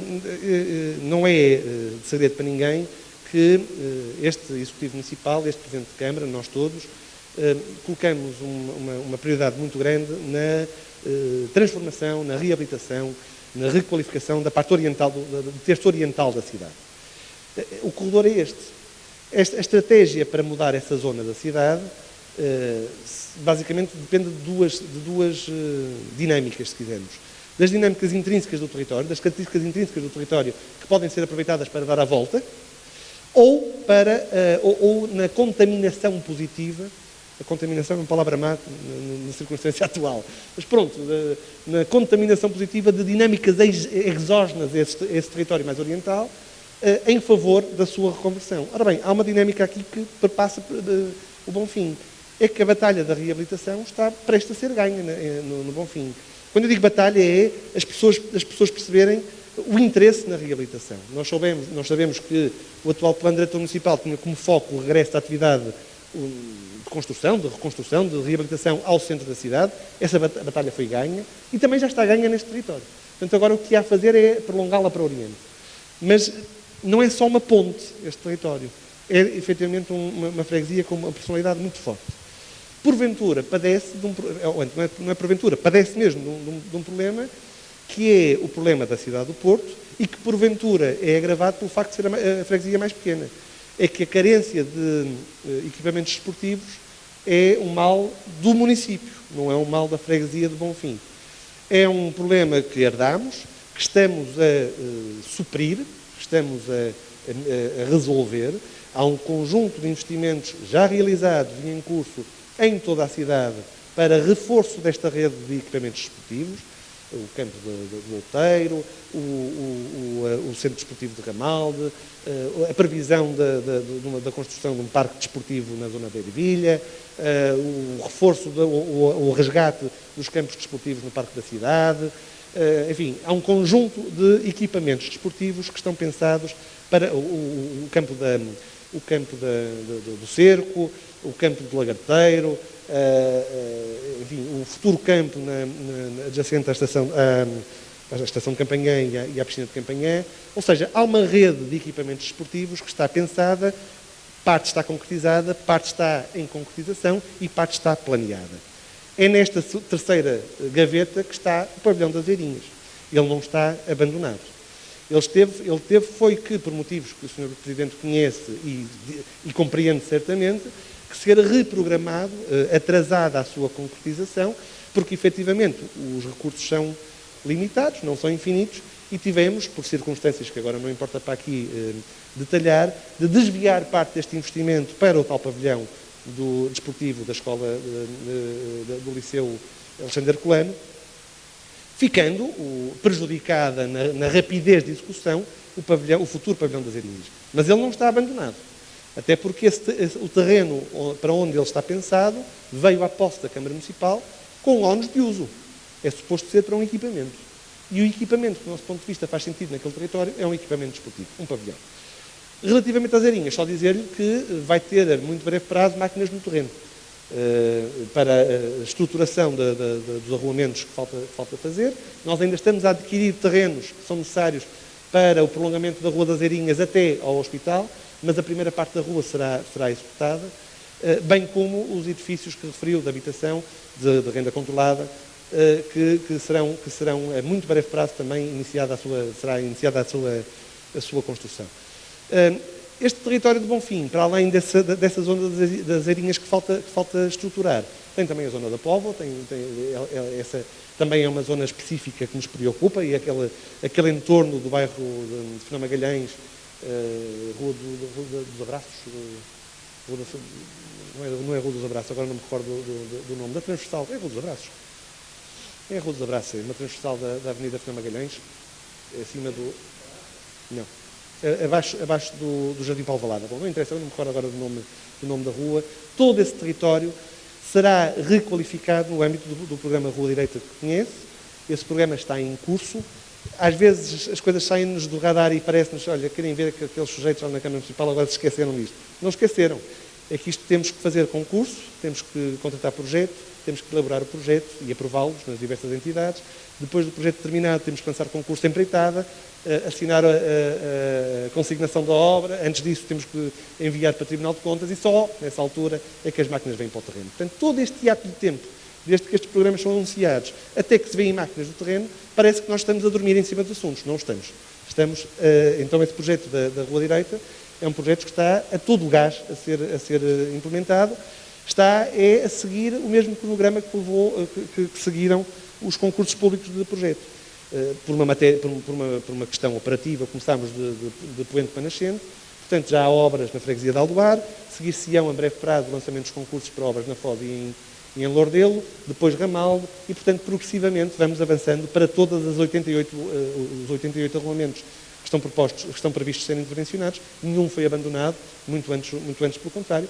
Portanto, mais tarde ou mais cedo, diria assim, o mais cedo que nós consigamos, esse ímpeto de reabilitação urbana chegará ao território do Bonfim. Até porque isto radica numa opção estratégica. Nós sabemos que por cada euro de investimento público que pusermos na reabilitação da cidade, seguem-se 3, 4, 5 ou 10 euros de investimento privado. Isso vem nos livros, é assim que a coisa funciona. Foi assim que funcionou no centro histórico. E, portanto, essa é a estratégia que estamos a usar para exportar para fora dos limites medievais deste ímpeto de reabilitação, disseminando estas dinâmicas por todo o território municipal, incluindo, naturalmente, o Bonfim. Há ali um inscrito. Obrigado. Olá, boa noite. O meu nome é Gonçalo Mendes. Pelo menos diria que se calhar metade das pessoas aqui se calhar me conhecem. Inclusive se calhar o próprio, não sei se recorda, já tivemos algumas oportunidades para falar, e eu vou falar se calhar pelas minhas 3 personalidades, e eu começava se calhar por esta. Eu acho que aqui o nosso Presidente, que já fez uma apresentação e um agradecimento excepcional, falou já bastante de muitas coisas, e eu se calhar vou passar um bocadinho se calhar por cima daquilo que até o próprio me pediu, porque eu, enquanto também membro da Assembleia e a dar-lhe assessoria nestas matérias mais técnicas, porque também de minha formação e exerço sou arquiteto, pergunto o seguinte. O meu Presidente solicitou que no final, se calhar de uma forma assim menos necessária de partilhar a toda a gente, que eu perguntasse em privado se não estará nada previsto para a zona da Alameda das Fontainhas, a cozer com a Praça da Alegria. Isto porque a zona da Praça da Alegria tem sido uma zona que já andámos a refletir aqui internamente, se esta também não seria, se calhar, oportuna de se resgatar enquanto uso antigo, porque acontece que em tempos houve lá um mercado levante, que está, se calhar, um bocadinho em desuso, ou pelo menos está enfraquecido em termos de estruturas. Tem lá umas estruturas dos guarda-sóis mecânicos, mas que se calhar já não estão assim muito eficazes, e tem lá uns espaços de armazenagem para guardar lá também os frescos, e pronto, isto está assim um bocadinho esquecida. Será que de alguma forma, uma vez que se trata de um espaço público, que em tempos se calhar a Câmara teve a intenção de abri-la para os fregueses e estes usarem esse espaço para comércio, se não dava para voltar-vos a tentar pensar ali numa forma de atrair as pessoas da zona e outras até de outras freguesias à volta para irem para lá, e até os próprios que estão lá a tentar fazer o seu negócio terem as suas melhores condições. De alguma forma, essa Praça da Alegria está muito, muito próxima da Alameda das Fontainhas. E acontece que eu acho que se calhar cozer ali os dois tecidos não seria muito difícil. Nós temos ali praticamente uma escola a dividir, e as duas travessias perpendiculares à Alameda são as que dão acesso a esse triângulo, que é um triângulo crítico, por questões topográficas também tem ali uns desníveis. Eu já, inclusive, enfim, a título particular já fui imaginando como é que poderia-se fazer, mas pronto, acho que isto passa só mesmo pela Câmara. Não sei se de alguma forma estará aberto para que haja a participação da nossa parte. Se for preciso, aqui a Junta poderá participar através de mim e outros que queiram também se juntar a esse projeto e participar à Junta. Se esse documento, no fim, poderá ser aproveitado ou não, porque também não queríamos estar a entrar em esforços, não é, que depois iam ficar em vão. Pronto, depois da outra segunda personalidade, pergunto já aqui, se calhar enquanto cidadão, que é, esta apresentação que foi feita, eu achei que foi muito elucidativa e agradeço muito que vocês tenham feito e que estejam a fazê-la nas outras freguesias, mas aproveito para perguntar se, de alguma forma, não vamos conseguir ter acesso também a ela no próprio site. Isto porque acontece que na zona do site, melhor, nos vários campos do site, não vejo assim uma forma de conseguirmos captar esta informação tão elucidativa como foi esta. Parece-me que está a apresentação daquilo que se vai abordar nas apresentações, mas não sei se havia essa oportunidade de poderem já ir de pouco em pouco descarregando, por exemplo, esses PDFs ou sem ser em versão de PDF. E depois aproveito para perguntar, enquanto eu, se calhar profissional da área, mas que não deixa de ser também, se calhar, de interesse para todos, que era os espaços que poderão vir a estar previstos para a Câmara participar no projeto urbano, em zonas de escala mais pequena, em espaços públicos, ou se calhar em alguns equipamentos, se irão haver ou não espaço para concursos. Pergunto se por acaso haverá espaços para alguns concursos, porque se houver essa oportunidade era uma forma também de fazermos com que o PDF esteja com algumas manchas em branco, mas que estão com alguns requisitos e que serão anunciados em futuras datas para que todos que queiram participar, participem, pronto, que sintam que o PDF também tem essa abertura para todos entrarem, não é? Em concurso de ideias ou em concursos mesmo de execução, não sei se vocês estão a prever isso, pergunto. Pronto, eu acho que já fiz estas minhas 3 perguntas principais e agradeço a vossa atenção. Então vamos tentar ser sistemáticos também nas 3 respostas. Primeiro, zona das Fontainhas / Praça da Alegria. Não vamos confundir escalas do que estamos a falar. Como sabe, eu sei que sabe que eu sei também, a Câmara Municipal já iniciou um trabalho, até por estímulo e desafio do Sr. Presidente de Junta, relativo à reabilitação da Praça da Alegria, que é claramente a escala do projeto arquitetónico, a escala 1,50, não é a escala 1/10.000. E a escala do plano é a escala 1/10.000.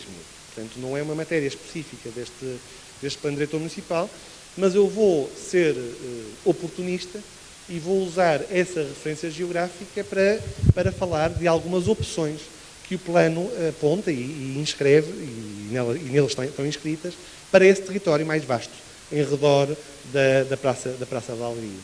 E aí há duas ações que me parecem que são fundamentais. Primeiro, a questão da Rua de São Vítor e das Ilhas. É uma matéria que é de difícil resolução urbanística, de ainda mais difícil resolução financeira, porque 97% das ilhas de toda a cidade são propriedade privada, mas, em todo o caso, este plano pretende que, em alguns casos, não criando um romantismo acerca do urbanismo da pobreza, que é disso que estamos a falar, em todo o caso, consideramos que, em algumas circunstâncias, esta tipologia da ocupação do território pode constituir um dispositivo urbanístico interessante para a permanência de algumas populações e alguns territórios.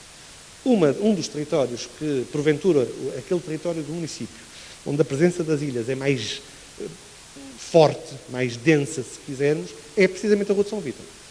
Ora,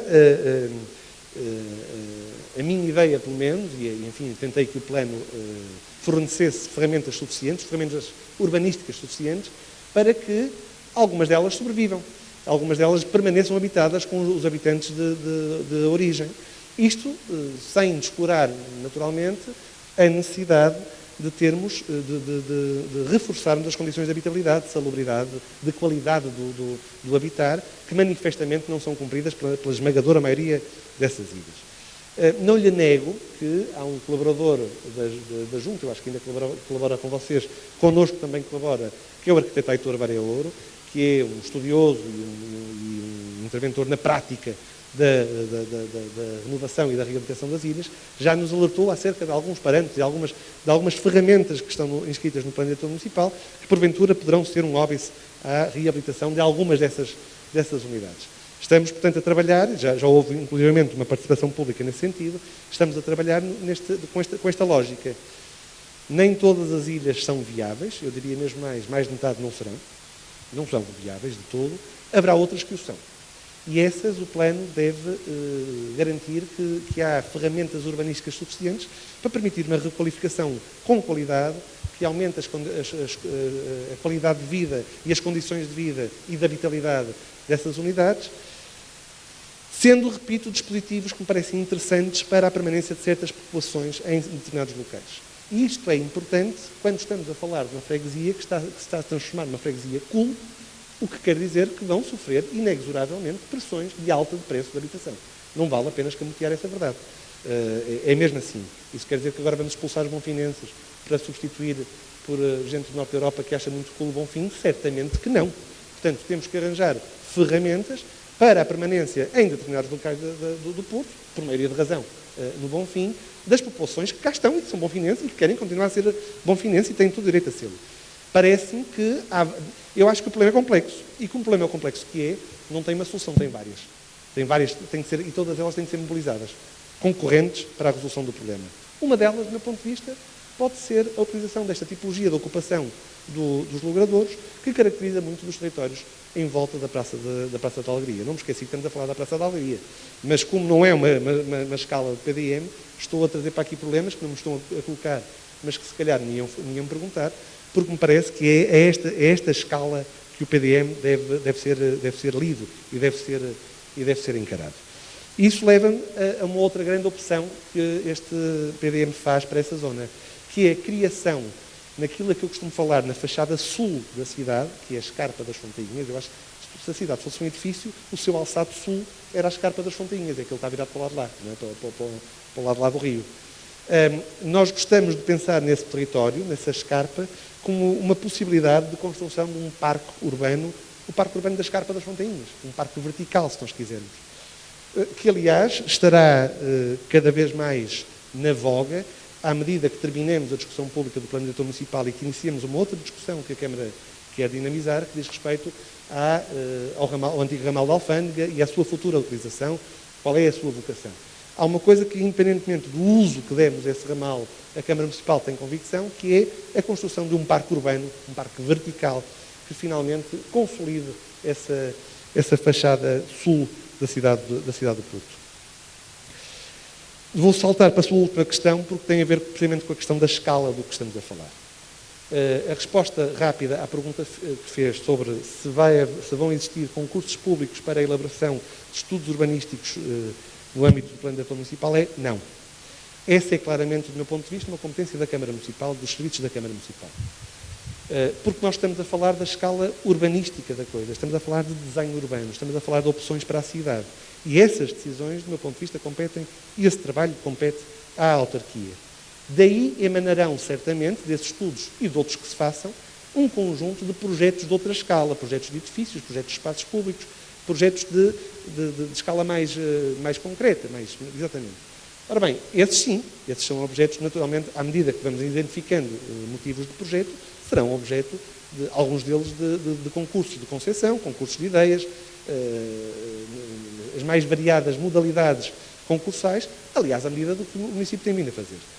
Eu, desde que tomei posse, já lancei um concurso de ideias para o Monte Pedral, já lancei um concurso de concessão para Lordelo, já lançámos um concurso também de concessão para a Praça da Corujeira. Portanto, periodicamente há estas oportunidades. A Câmara Municipal não pretende monopolizar os estudos e os projetos de reabilitação de espaços públicos ou de novos edifícios, portanto, certamente que à medida que esses programas vão surgindo, que haverá concursos. Não são para estes estudos urbanísticos, não é para esta escala, não é para estas opções. Isso não será objeto, certamente, de concursos públicos. Finalmente, no que diz respeito a esta apresentação, ou pelo menos ao enunciado destas prioridades políticas, eu não sei o grau de atenção que colocou na consulta ao site. Parece-me que os grandes objetivos, posso estar enganado, mas que estão bem descritos. Tem um filme, tem uma descrição, tem um texto para cada um destes 5 domínios, até para 6, para estes 5 domínios, mais a operacionalização do plano. Para além disso, também temos uma descrição de todos os sistemas urbanos do território, lá com uma descrição que me parece... Repare, este site também não é um site para especialistas, é um site para todos os cidadãos perceberem qual é a lógica do plano, quais são as grandes ideias. Aliás, tal como esta apresentação que eu aqui fiz. Naturalmente que há aqui matérias que podem e devem ser aprofundadas, e seriam certamente se estivesse a falar para uma plateia de especialistas. Não estou. Estamos a tentar explicar o racional e as grandes ideias do plano ao maior número de cidadãos possível. Não é? Relativamente às apresentações, todas as que eu fiz em todas as juntas de freguesia foram emitidas em streaming e não desaparecem. Estão lá. Portanto, a apresentação, o PowerPoint, se quiser, não está para descarga, mas todas as apresentações que fiz, todas as sessões, foram filmadas, transmitidas, gravadas e estão disponíveis nos canais da Câmara Municipal, designadamente, pelo menos no Facebook da Câmara Municipal, e suponho que no site de notícias também é possível de visualizar os filmes integrais destas sessões. Portanto, parece-me que fica respondida também essa questão. Tem que falar para o microfone, senão depois, quando formos ver os filmes, não ouvimos. Sim. Mas por exemplo, recordo-me que, por exemplo, estou a falar isto de outra freguesia, até neste caso é de Novogil. Por exemplo, fez-se lá até uma escala considerável, que é prevista já em tempos, denominada da Avenida Nuno Álvares, que depois ficou substituída por Dom Pedro IV, e é um projeto bastante consistente, quer dizer, tem desde previsto as cestas dos volumes adjacentes a essa avenida, até aos transportes públicos, que neste caso poderão englobar a parte do metro, que eu sinceramente não me recordo se há superfície ou subterrâneo, o que isto já é a prever a comunicação desde o que agora se vai fazer, não é? De Santo Ildefonso até lá. E, portanto, há este tipo de projetos. Eu particularmente acho super interessante refletirmos a este nível e que na altura foi dada a uma escala muito grande, não é? Não sei se é... Eu acho que a resposta já foi dada, pronto, não é? Quer dizer, que a partir deste tipo de escalas se calhar já não vai haver mais, não é? Mas eu achei bastante interessante e eu não sei se isto sempre vai repercutir agora no novo PDM. O futuro das pertence, não sei se porventura, se houver de repente aqui a necessidade de em muito breve prazo fazer uma Expo 98 no Porto, certamente que haverá um concurso público para isso. O que eu estou a dizer é, por exemplo, esse exemplo em concreto, nós estamos a rever as opções de planeamento e estamos a revê-las dentro de casa. Sim. Se quisermos, desculpem simplificar assim, estamos a fazê-las dentro da Câmara Municipal.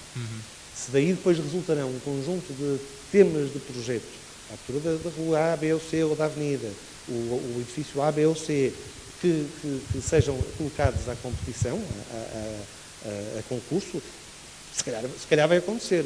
Agora, o que esta Câmara e este Presidente de Câmara, e já agora eu próprio como vereador, não abdicamos, é no reforço da capacidade e do investimento no desenho urbano.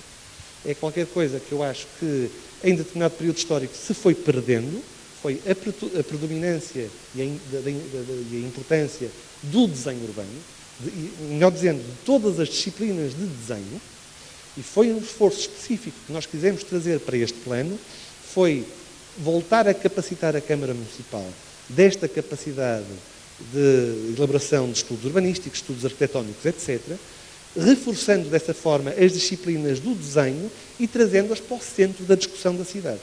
Em certa altura, as disciplinas, isto já é uma conversa muito técnica e entre arquitetos, mas em certa altura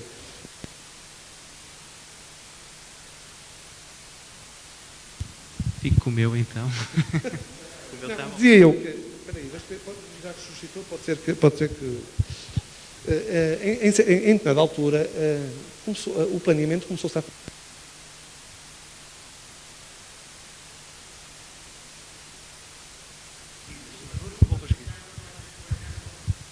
Eu juro que devolvo as pilhas.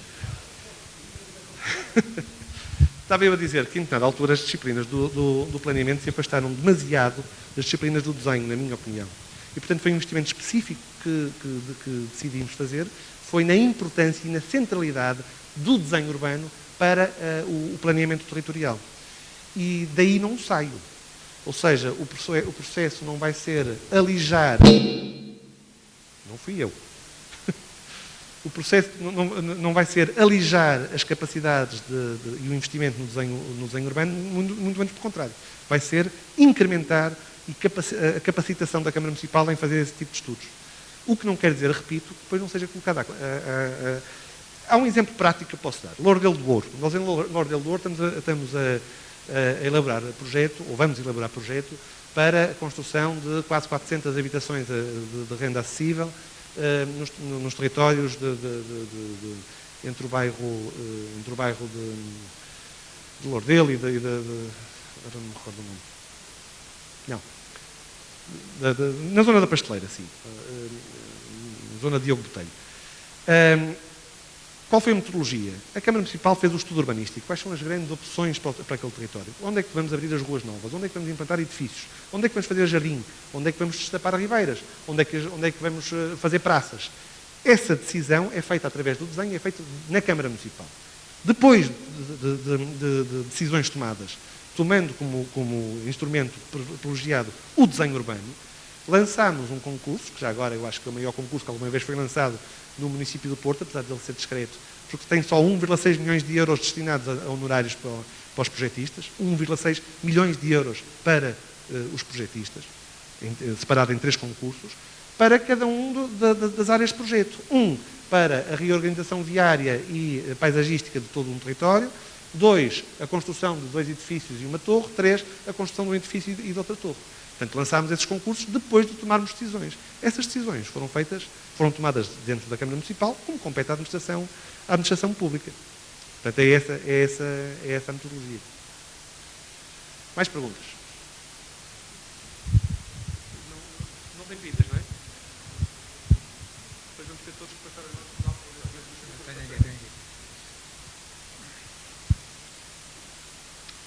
Carlos Almeida, eu gostava de saber um esclarecimento acerca da alteração que houve agora relativamente à travessia do Douro do metro, que foi deslocalizado, julgo eu, à volta de 100 metros em termos da localização. E que, pelo que eu percebi, agora colide com muito mais habitações e com os traçados dos caminhos do Romântico. Eu não sei qual é que é a lógica daquela alteração, além de terem afastado 100 metros da Ponta Rábida, é a única coisa, não é? De resto, não percebi muito bem.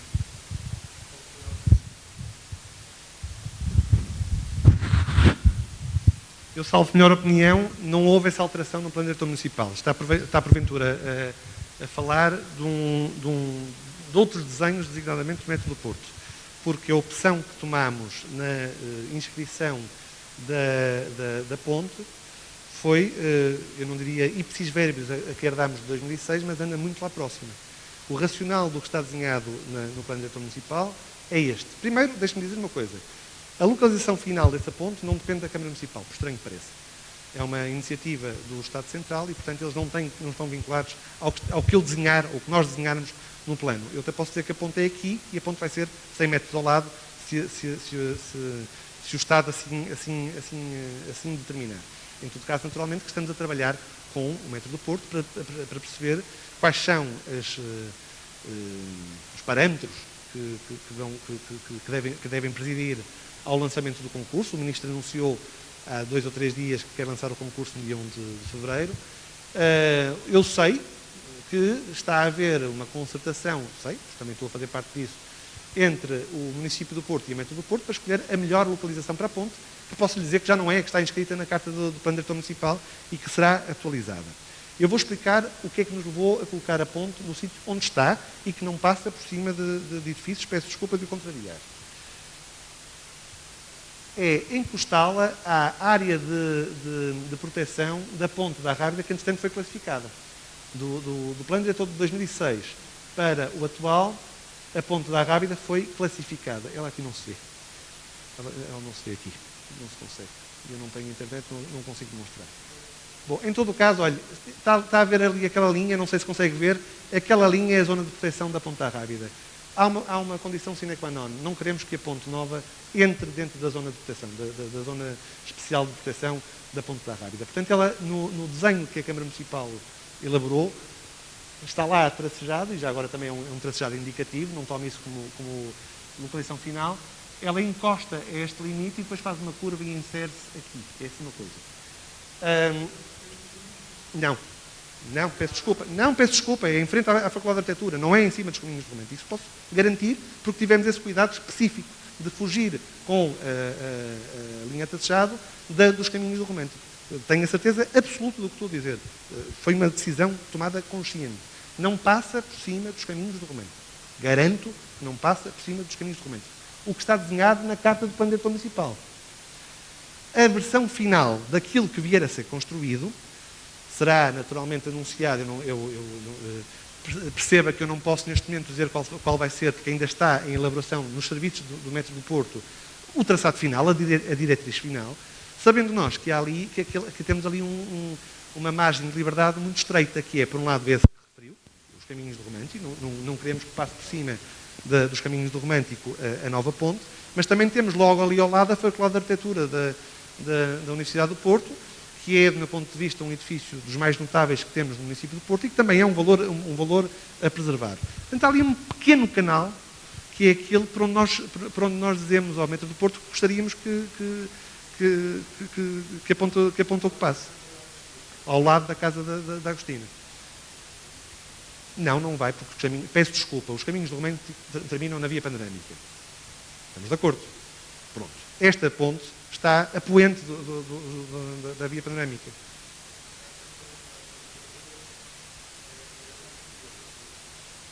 O que é em direção ao interior? O que eu estou a dizer é só isto. Há aqui dois fatores que, do ponto de vista da Câmara Municipal, são sine qua non. Primeiro, deixe-me dizer uma coisa. A ponte Luís I está em cima do património da humanidade. E está lá há 150 anos. Portanto, às vezes isso acontece. Quando estamos num território citadino, às vezes acontecem coisas destas. Em todo o caso, a Câmara Municipal alertou o Metro do Porto para a existência de dois valores que devem ser preservados. Os caminhos do Romântico, que terminam na casa da Agostina Bessa Luís. 2, a Faculdade de Arquitetura do outro lado da rua. É nessa estreita margem que pode passar uma nova ponte do ponto de vista da Câmara Municipal. Naturalmente, o Metro do Porto não fará, só se não for possível, é que não cumprirá esta vontade da Câmara Municipal. Mas é este o estado da arte. Onde é que vai ser a ponte na solução final? Olha, não sei. Ainda não sei. Ainda está a ser desenhado. Mais perguntas?